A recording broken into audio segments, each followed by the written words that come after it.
বৃহস্পতিবার মাথাভাঙা কলেজ মোড় এলাকায় ট্রাফিক সিগন্যাল অমান্য করা নিয়ে ট্রাক চালকদের সাথে সিভিক ভলেন্টিয়ারের বচসা। গাড়ির ধাক্কায় আহত হন কর্তব্যরত সিভিক ভলেন্টিয়ার। এই ঘটনাকে কেন্দ্র করে তীব্র উত্তেজনা তৈরি হয়। জানা গিয়েছে, এক মাল বোঝাই ট্রাক মাথাভাঙা কলেজ মোড় দিয়ে যাচ্ছিল। সেই সময় ওই ট্রাক চালক সিগন্যাল অমান্য করেন। সেখানে ট্রাফিকের দায়িত্বে থাকা ওই সিভিক ভলেন্টিয়ার প্রতিবাদ করলে ধারালো অস্ত্র দিয়ে আঘাত করার চেষ্টা করার পাশাপাশি এমনকি গাড়ি নিয়ে চলে যাবার চেষ্টা করলে ট্রাকের ধাক্কায় আহত হন শাবলু বর্মন নামের ওই সিভিক ভলেন্টিয়ার। তাকে মাথাভাঙা মহকুমা হাসপাতালে নিয়ে গেলে প্রাথমিক চিকিৎসার পর ছেড়ে দেওয়া হয়। মাথাভাঙা থানার পুলিশ জানিয়েছে, ট্রাক চালক সমেত ট্রাকটিকে আটক করে থানায় নিয়ে আসা হয়েছে।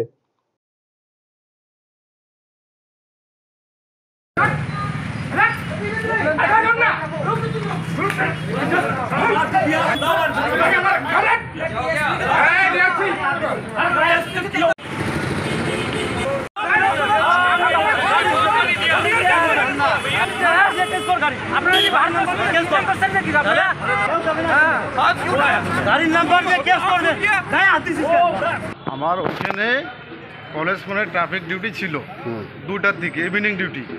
তা আমি ঠিক 2টায় পোস্ট ধরছি। ধরার পরে আমার সঙ্গে সিনিয়র হোমগার্ড ছিল, উনিও ছিল। তো ওই মুহূর্তে একটা 10 চাকার লরি সিগন্যাল ভাইলেট করে অন্যদিকে যাইতেছিল।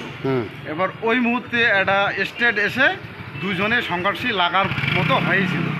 হওয়ার পরে তারপরে আমরা সিগন্যাল ভাইলেট করে যে ট্রাক আলাকে বললাম, ভাই যে তুমি এইদিকে যাইতেছো কেন, তোমার সিগন্যালে তুমি যাও।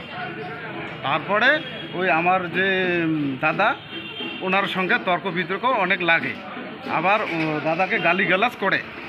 তারপরে আমি ওর সঙ্গে সহযোগিতা করে ড্রাইভারকে বলি যে কেন এই রং সাইডে গাড়িটা ঢুকালি, তোমার সাইডে তুমি যাও। এবার ওই অবস্থায় গাড়িতে একটা দাও ছিল, দা দিয়ে আমাকে তোলার মতো একটা পরিস্থিতি করছিল।